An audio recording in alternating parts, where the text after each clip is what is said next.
Hi, Gerhard Bloom, once again, looking at the tyranny and the delusions of the social justice movement. So let's look at George Floyd's death and Officer Derrick Chauvin, who was convicted of 3 very serious charges in relation to Mr. Floyd's death. Why bring this up now?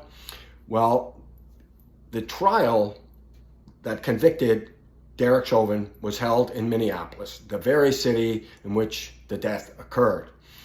There was very tense days in the city and throughout the trial. The jurors judging this case would have been under very tremendous pressure. The city basically had its gun to its head to come up with the correct verdict. Of course, the defense wanted the trial moved to an alternative city, and they were denied that right. So just recently, the state Supreme Court refused to hear the appeal based on, as I say, the appearance and I think every reality of an unfair trial, given the trial was held in Minneapolis. So hopefully this goes right up to the Supreme Court. I think a very serious miscarriage of justice was undertaken. In the wake of George Floyd, the media provided us an endless stream of similar police brutal videos, always taken out of context. And this package, these recycling of videos, carefully edited, provides a very distorting picture. And yes, the picture is very emotionally compelling. But we actually need to examine the argumentative weight placed upon these allegedly representative videos. Do they, in fact, demonstrate racialized oppression? And contrary to the claims the media makes, it is an inferential leap to conclude that brutality plus a black man equals racism. And very often, the media utterly misrepresents the situation. I go through several of these incidents at length in my book. Hands Up, Don't Shoot, Michael Brown, or Breonna Taylor.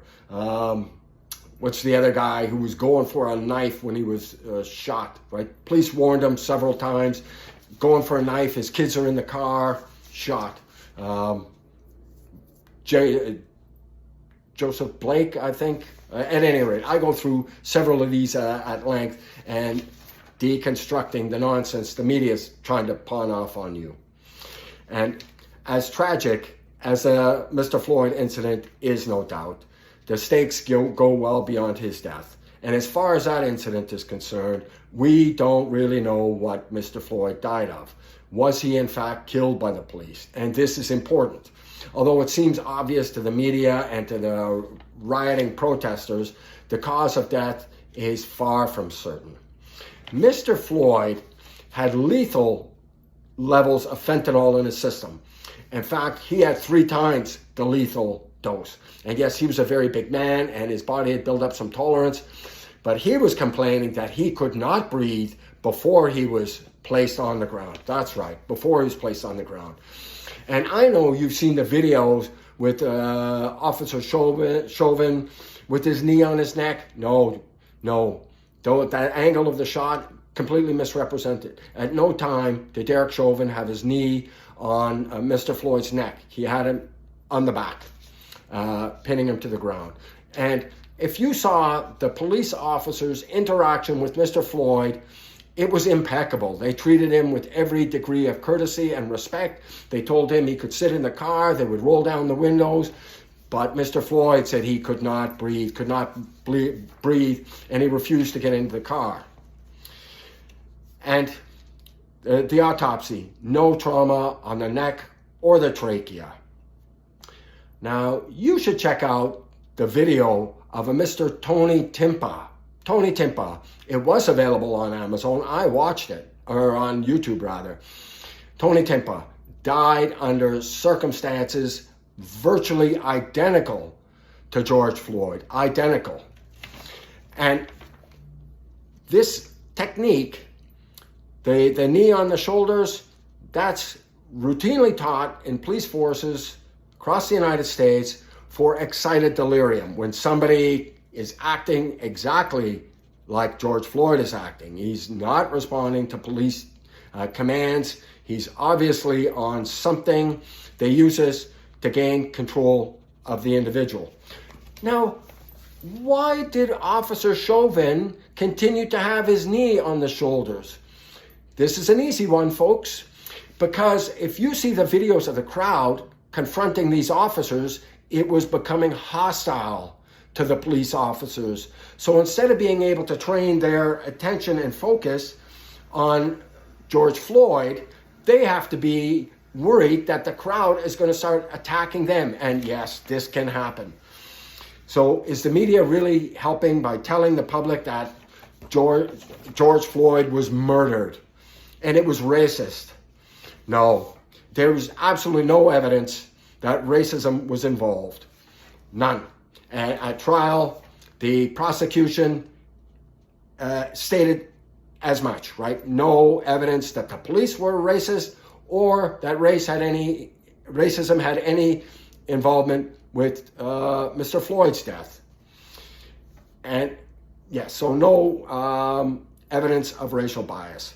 But on the 23rd April 2001, Derrick Chauvin was convicted on 3 murder accounts. And the current conviction on 3 murder charges: second-degree murder, unintentional, second and third-degree murder, and second-degree manslaughter. You don't think that appears excessive? Did 3 men die? And consider the offenses for which Derrick Chauvin is convicted are very different in terms of the purported underlying intent, which means they're not at all consistent with one another. You've got 3 very different theories of the crime operating here. If you're guilty of one, you can't be guilty of the other, let alone all 3. But yes, he was found guilty of all 3. And again, this is in a context where the city is on pins and needles, very, very tense. The jurors are undoubtedly aware of this. And every pressure is pointing them to just convict this man, and hopefully our city will not burn to the ground. And I think this is a gross miscarriage of justice. And whatever you think of Derrick Chauvin, he had the right to a fair trial. Anyways, as I say, I go through in this alleged police oppression narrative and this brutality in several different cases where the media has deliberately lied and misrepresented the facts. And I take you through a number of misrepresentations and lies and distortions of the social justice movement. So please do check out my book, Deconstructing Social Justice. It's available on Amazon. Not important because I wrote it. I wrote it because the issues could not be more important. Thank you so much for your time and attention now. Bye-bye.